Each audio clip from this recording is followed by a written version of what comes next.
laaj boo xamante ne nag Alioune Sow samp na ko mu doon ponk bu njëkk bi nga xamante ne moom la ñu nar a waxtaanee Sow Poulo. Oui, qu'est-ce qu'on peut attendre d'un pouvoir qui se cherche parce que justement les Sénégalais ont des difficultés de vie, mooy ce pouvoir d'achat-là, des difficultés de vie quotidienne, les investissements kenn xamul qu'est-ce que justement l'État du Sénégal au jour d'aujourd'hui depuis un an jusqu'à maintenant ndax lan la ñu def en termes d'investissement, parce que ñëpp xam nañu investissement moom mooy créer ay emploi, moom mooy en tout cas mooy booster justement entreprise yi nga xam ne ñoom ñoo nekk ci réew mi. On a bien constaté que ni dafa am ay blocage justement constaté par rapport au pays, parce que même justement le président l'avait signalé, parce que en réalité, comme il le disait, il n'y a pas d'argent, amul xaalis ci réew mi. Bi ko président waxee ba pare il y a quelques semaines, quelques mois, eh ben le Premier ministre aussi est revenu pour dire que ni il n'y a pas d'argent. Il l'a dit autrement. Comment il l'aurait dit? Il l'aurait dit de cette manière-là. Nee na xaalisu les banques, les sociétés financières internationales dañu suspendre lépp lu nga xam ne affaire u xaalis la ñu waroon ko jagleel Sénégal. Eh ben mais bon bah li mu si yokk mooy ils tiennent debout. Bon évidemment la semaine dernière j'avais dit que ni on ne peut pas tenir debout quand on a le ventre vide. Ce n'est pas aussi taaku xam nga saaku bu amul dara du taxaw. Donc c'est d'une évidence, et bërigo aussi bu vide amul ndox wala amul liquide, bërigo boobu ça fait que du bruit. C'est pour ça qu'il y a autant de bruit dans ce pays-là. Moo tax nga dégg ay dialogue ay machin coow gi fii tëj jàpp machin etc. Parce qu'en réalité rien ne marche, parce que quand on a vraiment le temps de travailler, de produire quelque chose de positif pour son pays, et ben même pour son travail sax on n'a pas le temps de parler, de discuter ou de se chamailler, parce qu'on est véritablement concentré dans son travail. Donc ça fait que effectivement investissement amul, pouvoir d'achat sénégalais yi dafa narmeelu, sénégalais yi dunduñu, lekkuñu ba suur, naanuñu ba mandi. Déjà c'était très difficile dans le régime de Macky Sall, parce que mbir yi quand même doxul woon comme il le fallait, en tout cas chez la classe moyenne. Bah maintenant ñu yaakaaroon ne xëy na avec cette rupture là il y aurait encore du nouveau, avec beneen souffle bu bees, beneen façon de faire. Eh ben il y aurait certainement des miracles. Eh ben que dalle. Il ne se passe rien. Au contraire, Sénégalais ils s'inquiètent encore davantage. Xëy na peut-être que espoir bi ñu amoon ak yaakaar bi moo foroon jusqu'à un certain point, et ça fait que effectivement au fur et à mesure du temps, depuis un an, et ça va faire un an et demi, eh ben nit ñi dañuy tiit. ñi nga xam ne am na ñoo xam ne ñi ngi naan mais ñun on aurait pu s'en douter, am na ñoo xam ne nee nañu waa mais mbir mi ni mu demee est-ce que duñu xaaraat pour xool véritablement qu'est-ce qui se passe, lan la xëy na peut-être que ni dafa am ay yoo xam ne dañ ko war a régler, ay réglages ak yi demee noonu. Mais en réalité quand on a été dans l'opposition pendant une dizaine d'années et qu'on avait des propositions qui émanait justement d'un livre qui s'appelle Solutions, plus un programme, un projet, tout ce que vous voulez. Avec 4000 cadres. Avec 4000 cadres qui tournaient autour de ce grand parti qui est le PASTEF.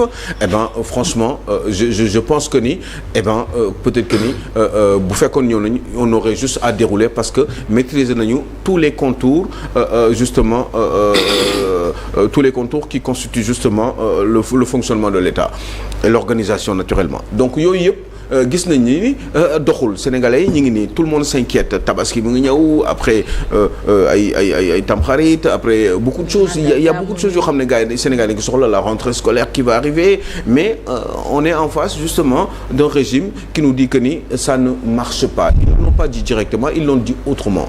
Ni ñu ko waxee mooy xaalis amul, ku la ne xaalis amul mooy doxul léegi nag problème bi moom mooy lan, qu'est-ce qu'il faut faire? Qu'est-ce qu'on a d'abord, lan la ñuy yor ci ay moyens au jour d'aujourd'hui? On parle de ay leb xaalis béréb sangam, lebaat xaalis beneen béréb, etc. Mais en général pour un pays qui tourne avec un budget normalement de 7000 milliards de francs CFA, parce que c'est ce qui est prévu à peu près, eh ben normalement boo demee di leb ay 32 milliards ak ay 23 milliards ak ay 12 milliards, ça veut dire qu'il y a un problème quelque part. Kuy xaar 7000 milliards pour faire dérouler son projet, c'est d'une évidence que ni bu fekkee ni def na le tiers justement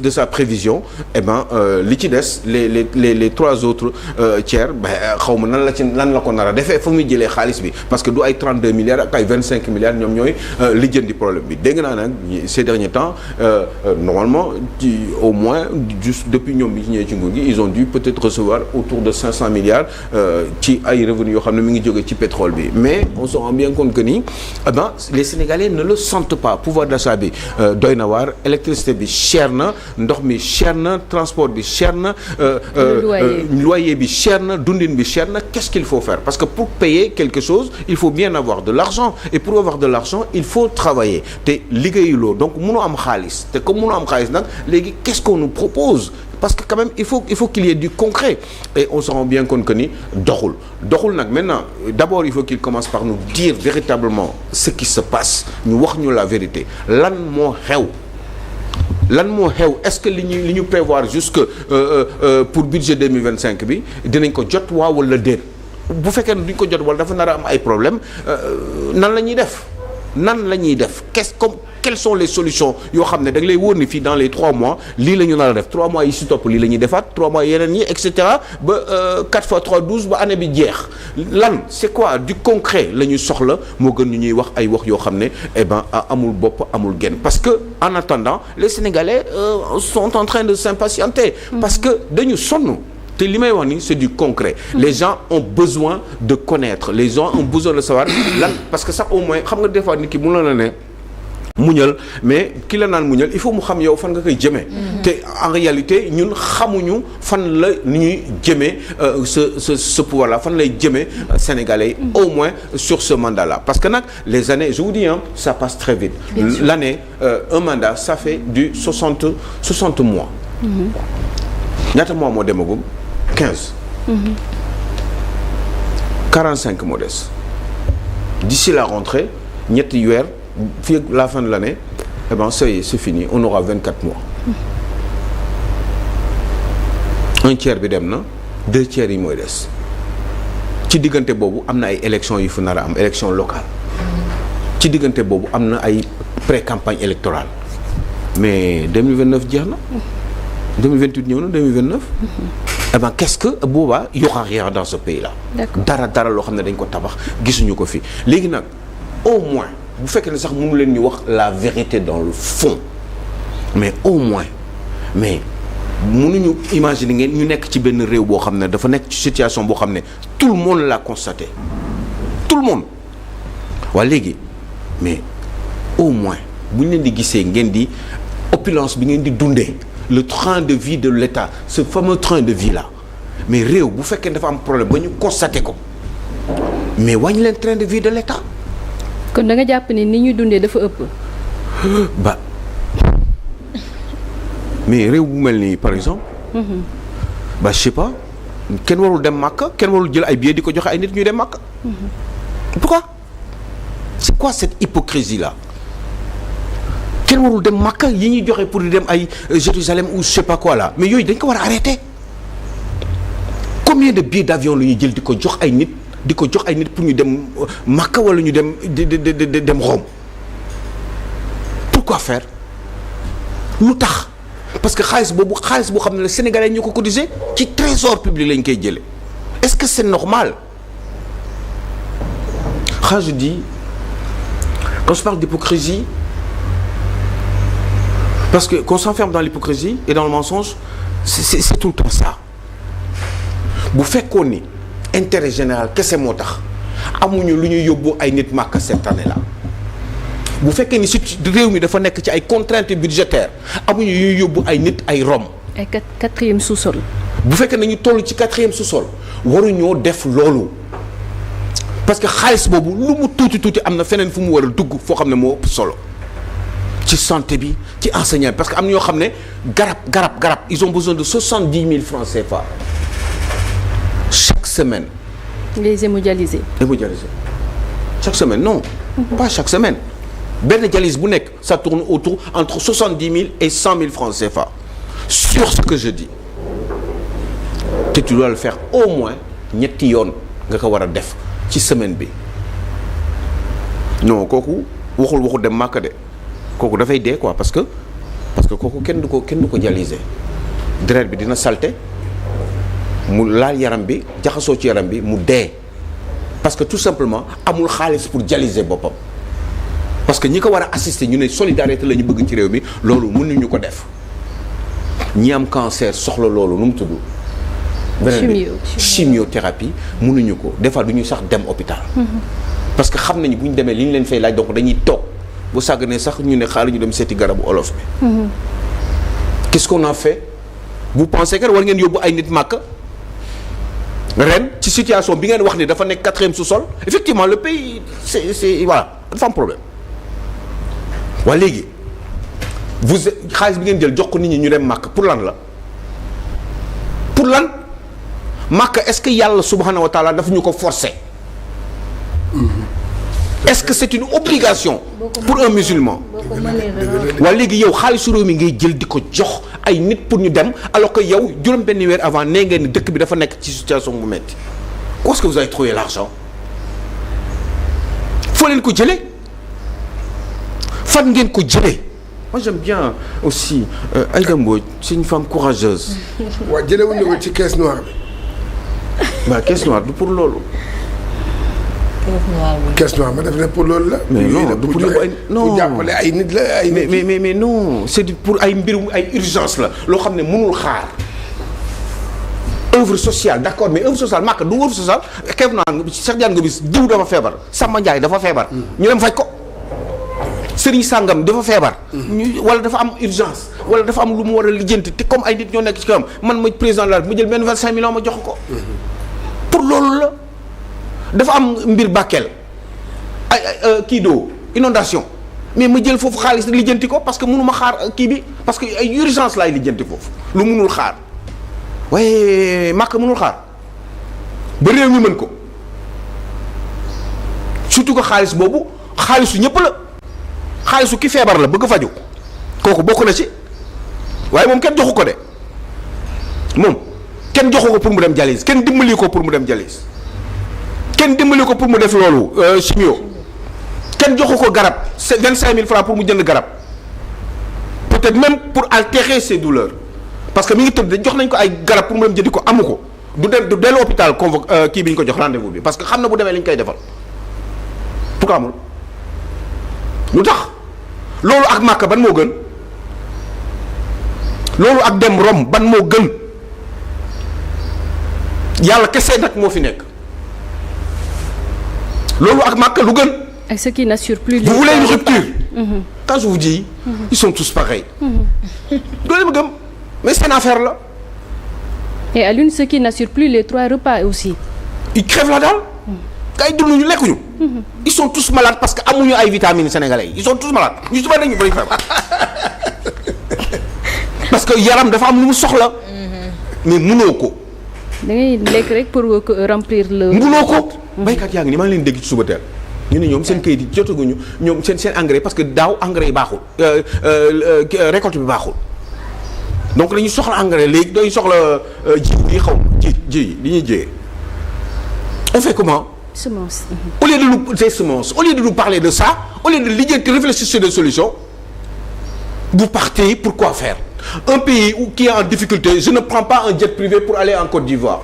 Déedéet du ma ko def ñeenti collaborateurs la àndal 5 collaborateurs dem seeti Alassane Ouattara bu dee dama kaa soxla du ma jël jet privé parce que jet privé boobu ça va me coûter minimum aller-retour 150 millions ku ko weddi nga ñëw taxaw te je suis gentil quand je dis 150 millions. jet privé bah je dépense 20 millions ak sama ñetti collaborateurs dem gis Alassane Ouattara je suis premier ministre je pars je reviens moo xam moom la ñuy wax ak ma dellu si waat dox ba jël jet privé pour lan ñaata nit ñooy dugg ci jet privé bi minimum 32 places pourquoi faire du ma jël 5-10 personnes ñoom ñëpp amoon nañ njëriñ ci visite 48 heures ou 72 heures à Abidjan ça loolu c'est une rupture loolu c'est du jubal jubanti. mais c'est pas vrai neex na xari nag ku nekk na nga wax lu la neex waaye ku nekk am nga sa xel te xam nga li may wax dëgg la dem Makka hypocrite que vous êtes dem Makka pourquoi lu tax ngeen leen di yóbbu Makka ku am moyen boppam na dem Makka ku am moyen boppam na dem Rome waaye vous y allez ou da nga leen di yóbbu parce que voilà c'est le même système la tradition elle est où la rupture dans l'histoire ana rupture bi. mais foofu Alioune bu fekkee ne déjà ñëwaat nañ ci thème bi muy Sénégal pouvoir d'achat train de vie ñëw nga ci pouvoir d'achat bi ñëw nga ci train de vie bi maintenant muy laaj bi muy qu'attendre d'un pouvoir qui se cherche ban tontu nga ci andi gannaaw analyse bi nga def nga daaneel foofu ñu dem ci deuxième point. li nga am ngay duggee marché. waaye jékki yi dañoo wute dafa am jékki yoo xam ne. boo leen joxee dépense junni ñu toggal la togg 1000 francs téeméer parce que jeeg bi préféré na diw préféré na peut-être xeesalam bi préféré na périgam bi greffage préféré na yaataa yumba préféré na bor bu sew bi mu am ci bëccëg juróom bi ñëw chaque jour pour mu fay ko donc ci loolu la koy jëlee waaye togg 1000 francs dund 1000 francs pour xale. d'accord pour njaboot. ak dund junni ñaari njaboot yooyu xool leen. xool leen ñan ñoo ciy gën a feebar ñan ñoo ci gën a am problème ñan ñoo ci gën a avancé ci école ñan ñoo ci gën a avancé ci situation ñan ñoo ci gën a am xel ci dundin la bokk le bien-être. xel mu dal. xel mu dal. ñun xel Sénégal xel yi dalul. d'accord et pourtant. c'est comme le borom kër toujours en costard cravate machin et cetera otom waaye xale doom yi dunduñu doom yi lekk ñu naanuñu ba suuf jabar ji elle souffre ñu naan ko muñal ci biir kër waaye waa ji de moom oto bi rafet na costume yi rafet na am na maanaa mi ngi jaay jomba ñaaw ci biti te mooy ëpp ñëpp problème le pays a des problèmes. vous réduisez le train de vie l'état lépp loo xam ne ay avantages la woon loo xam ne ñëpp ay nit ñoo ko amoon di liggéey ci dans la fonction publique wala au sommet de l'état dañ koy arrêté ba nga xam ne mbir mi réglé waat ñu doog a dellu si waat jox leen avantage yooyu. parce que la solidarité elle doit être pour tout le monde. c'est ça la réponse alors ñu dem ci deuxième ponk bi muy dialogue politique ce calmant pour les Sénégalais. bah voilà c'est un calmant. pourquoi un calmant. ben un calmant parce que Sénégalais am nañu problème il faut bien nga am loo leen sexal en attendant. oui un dialogue politique où je vois des gens qui viennent. juste pour le décor. maanaam un dialogue politique oui. Abdoulaye Daouda Diallo qui vient qui dit oui non mais man je n'étais même pas obligé de parler lan nga fay def. vraiment j'étais même pas prévu pour wax. waaw kon kay jarul nga dem. man kenn prévoir moon sax pour ma wax. dama wax nii rek. nii rek. kon kay jarul nga dem. lan nga fa doon def Moustapha Niasse 50 ans 60 ans de politique koo xam ne ñii la invité ci dialogue bi nee nañ yow vous êtes un suceur de sang des Sénégalais. ñoo la ko doon wax ñu ne yow da nga sucer sénégalais ñoom Aminata Mbengue Ndiaye ñu ne leen da ngeen sucer kiiwu sénégalais yéen ngeen ne da ngeen dem toog ci dialogue boobu pour ban njëriñ pour dire quoi après pour s'embrouiller di xëccantoo ci benn article 80 boo xam ne ñii nekk fi tey jii nii nee na ñoom article 80 boobu dañ ko fiy bàyyi te article 80 boobu bi ñu nekkee ci opposition bi moom lañ doon wax dañ koy dindi. kooku da nga toog moom loo koy wax c'est pas de l'hypocrisie ça. man dinaa toog foofu man pour wax la. mais à part Abdoulaye Daouda Diallo les Moustapha Niasse et autres mais gis nañ réaction wu Anta Babacar on a écouté également la réaction de Khalifa Babacar Sall bu ñoom sëñ Mansour Sy et autres. ban jàngat nga ci am. Khalifa Babacar Sall ñëpp xam nañ ni même en prison doon yónni nit pour ñu dem ci dialogue bu mënti am dafa mës a dem. donc moom au moins mi ngi garder cette constance là. bien sûr. mais Moustapha Niasse qui est peut-être le nouveau Ndiaye de El Malick Ndiaye. El Malick. Aly Ngouille Ndiaye waaw ay dëkkandoo lañu nag ñoo bokk Linguère Daara Jolof. peut-être que il faut que ñuy waxtaan di déggoo ci seen biir parce que ñoom la ci seen biir xam nañ lépp. ba dil la. waaw certainement njort mën na ñaaw. à juste titre même. si ça se trouve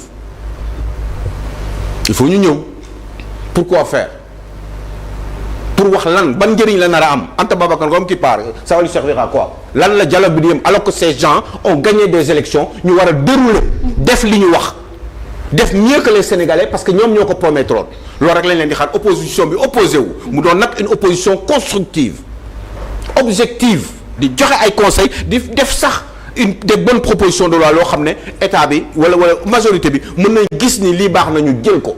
parce que tout simplement benn intérêt la ñu am commun muy bëgg nañu Sénégal. bien sûr xam na dëgg vraiment. ñu déroulé di ko waxtaanee ci assemblée nationale. mais woon naa leen fii nii bu ñu amoon un bon conseil économique social et environnemental ak des vrais acteurs socio-économiques ba ci nappkat bi ba ci baykat bi ba ci plombier bi ba ci tout ce que vous voulez ba ci marchand ambulant bi ñoom ñëpp ñu am ay représentants ba ci les chefs d'entreprise petites ou moyennes ou grandes entreprises ñoom ñëpp ñu dajaloo conseil économique et social di ko waxtaanee chaque année waaye ay mesures yu ñu jël tout de suite quand ils arrivent dañuy conseil économique social dafa ça nous coûte de l'argent ça coûte 7 à 8 milliards 7 milliards 8 milliards yéen vous dépensez combien par mois yoo xam ne ci ay train de vie kese la. d'accord peut-être Cheikh day réagir si dialogue. n'importe quoi c'est que xam nga man damay bëgg a demander rek man leen laay demander. te doo demander may nañ la ko. mooy dañu ne dialogue politique dëgg la ñooy wax bi dialogue na waaye dialogue politique la. parce que ay politiciens rek ñoo fa demoon toog Augustin Senghor politicien la toog na fa Ablaye Sow politicien la toog na fa tooguñu fa pour football bi de nay leer nag parce que sax waxu leen waaye damay wax leen. non mais foofu mën naa préciser balaa. waa xaar ba ma pare. waaw baal ma demal. waa préciser ma dégg. waaw en fait ñoom je crois que dañoo dem ba ci biir xam naa ni ils ont senti ça finalement ils ont commencé à inviter les artistes ils ont commencé à inviter les gens du sport mais rectificatif yoo xamante ne peut-être dernier moment. lañ ko commencé andi. d'accord gis nañ fa ñoom Mame Gor Diazaka. bien sûr. non Mame Gor Diazaka c'est un politicien mais par exemple si on parle de rapport parce que gis nañ ci yenn rapport yu bëri yoo xamante ne gis nañ les musiciens yoo xamante ne mujjee nañ leen a invité. waaye Augustin politicien la. ah man di football laa. Ablaye Sow politicien la. waaw Ablaye Sow. Amadou Kane politicien la. xam nga leen soxla. waaw ñu nga tudd nii. waaw. ñu garder seen maire yi pour continuer à exister. jeex na. kee ca dëkk boobu nu mu tudd. Kaffrine kii dëgg la Gorée. dëgg la ak keneen ku bëgg tamit am mu bëgg. bu dee wax dañuy wax ki nekk Pikine xaw ma kan xaw ma bëgg peut-être la mairie yi wala yu demee noonu. li nga wax yooyu la ñu nekk seen bopp la ñuy tax a jóg. waxu tappale la. mais ils ont qu'à le faire mais pas dépenser suñu xaalis. non c'est uy ma li ngay wax ni moom mooy dëgg xam nga lan la. parce que waxu politique lañ fa doon wax. te man damay laaj man sama laaj benn kese la man. waa ñun ñii depuis Senghor ba léegi ñu ngay politique di politique lan la ñuy est-ce que avancé loo na Sénégal. chaque jour ñuy wax rek. waaye avancé wul dara Sénégal. ah gis nga leen xool leen ñoom ñëpp ñi nga gis foofu yëpp ñi nga xoolal kilifa yooyu nga gis foofu. est-ce que ñun tey jii xoolal tey jii Qatar buñ la wanee photo Qatar il y a de cela 20 ans da ngay ne non c'est pas vrai. ak ni mu développé nii. Qatar man dama dem ñu wan ma ci benn musée wan ma ne ma voilà Qatar il y a de cela 20 ans. ay bédouins ñoo fa nekkoon taxaw. ay xeer ak ay suuf. dund bu metti billaahi 20 ans. amuñ dara Qatar dañuy wëri ay comme ci désert. Dubaï ba si Dubaï. xaarit man mi dem Qatar ba xool Qatar yi di may wax di waxtaan ak man di may wan ñu ne ma voilà Qatar ni mu meloon mais tey jii xoolal 20 ans après. yow nga dem yeneen dëkk nga xool ñoom il y a de cela 20 ans wala 30 ans ni ñu meloon boobu ni Sénégal meloon ñoom romb nañu Sénégal ba bàyyi Sénégal di gën a nekk dëkk boo xam ne avancé wu parce que lan la ay politiciens yi la. politique xool dama laa sama dëgg. billaahi wallaahi tàllaa gis nga xam nga nee naa leen ñoom général Balma ñii xool gars yi nee naa leen mais liggéeyatuñu ils ont gardé suffisamment d'argent pour dund le reste de leur vie.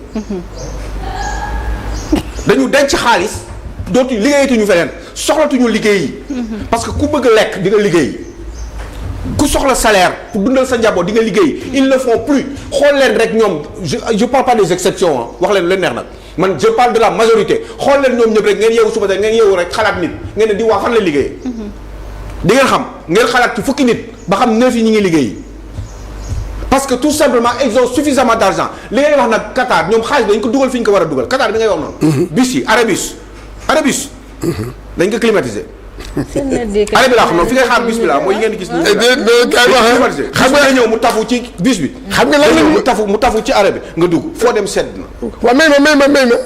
foo dem Sénégal ñun bëriwuñu. kaay dama wax benn mais bëri ñëw mais dañu iñaan parce que boo jógee pour sa réew yow boo jógee pour sa réew da nga war a sacrifier boo bëggee milliards wala ay millions mais demal nga job ko say bénéfice boo koy dajale di ko dajale di fay say impôt di nga am ay milliards bu dee jàmbaar nga te yàlla dimbali na la waaye ñoom milliards yi ci politique lañ koy jëlee ma ne leen doo leen dem ngeen xool gars yi rek jël leen photo gars yi toogoon foofu film bi ngeen xool vidéo yi ngeen xool gars yi toogoon foofu kan moo ciy job ils ont gagné toujours de l'argent et wala ñu profiter ci situation bi pour se faire def ci ay connexion créer ay entreprise jox ay nit di leen jox marché yi pendant que ñoom ñi ngi ci nguur gi parce que ñoo leen jàppale pour entreprise yooyu ñi ko téye ñuy gagner ay marché parce que ñoom xam nañu entreprise boobu dañ ko dénkaane ñoo ko moom gouvernement Diouf ba léegi et ça jamais changé et ça ne peut pas changer ça c'est clair parce que ils sont comme ça et man à chaque fois bu ma leen wax ni c'est la même chose mais fii da ngay nekk ci nguur léegi ñetti weer commencé di am yaram bien sûr commencé sa lex yi génn lex yaa ngi génn liggéeyu entreprise rek da la war a stressé loo waxatum la liggéeyu état parce que yan bu diis la quand même takk ñaareel ils ont des avantages ils ont des machins ils ont des appartements ils ont des lu nekk lañ ko am. seen gannaaw seen doom yóbbu nañ leen bitim réew ah. c'est que wax ay waay la France la. c'est que Alioune Sow France dégage. Alioune Sow ñu wax France dégage yëpp. seen genn-wàll jaboot yëpp yóbbu nañ leen France.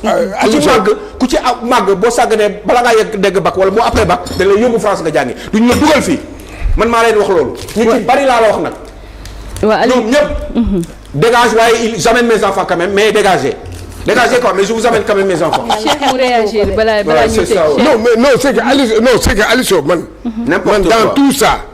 dans tout ça politiciens yii dañuy nax muy ñëpp nag dañuy nax mu am ay nit yoo xam ne dañ leen di jàppale parce que ñu ngi am wettit parce que ñu ngi am dara lii Sénégal dama ne ñun ñëpp lañu am na lépp naat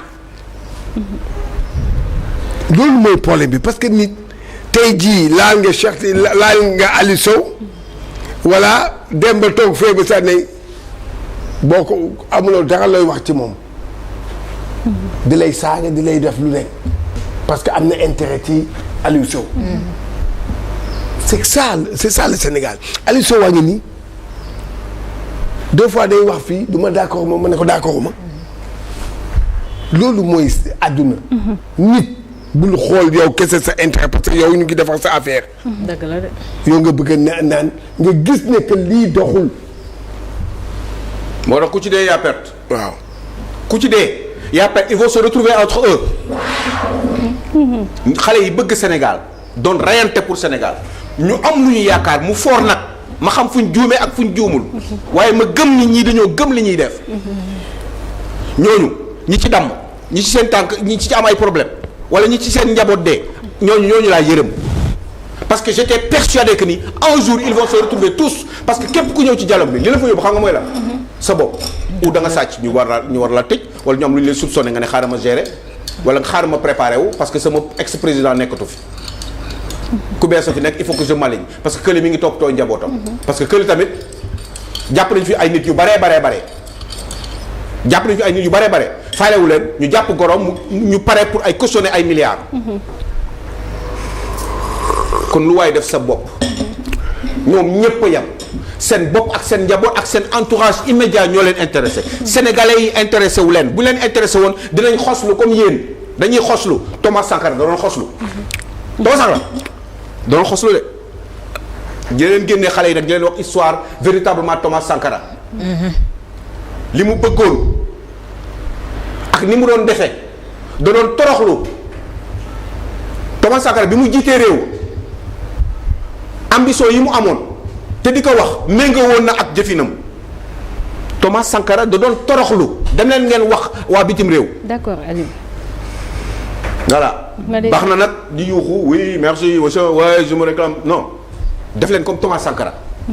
toroxlu leen yéen bàyyi leen appartement 2 millions yi 3 millions yi leen di jox leen jox ay avantages yooyu mun ngeen ko ne di toog seen kër di dem liggéeyi boo leen wàccee ngeen dellu seen kër nga guddi ngeen naan café Touba ak seen gardien mu wax leen li xew ci àdduna bi loolooy dëgg d'accord keneen ku wax leneen waxul dëgg wàññi leen nombre de litres d'essence yi ngeen di joxe avantage yi ngeen doon joxe yépp ci wàllum administration bi ak yenn déplacement yi wàññi leen 8-8 yi doxal leen daw leen normalement liggéey ñëwaat.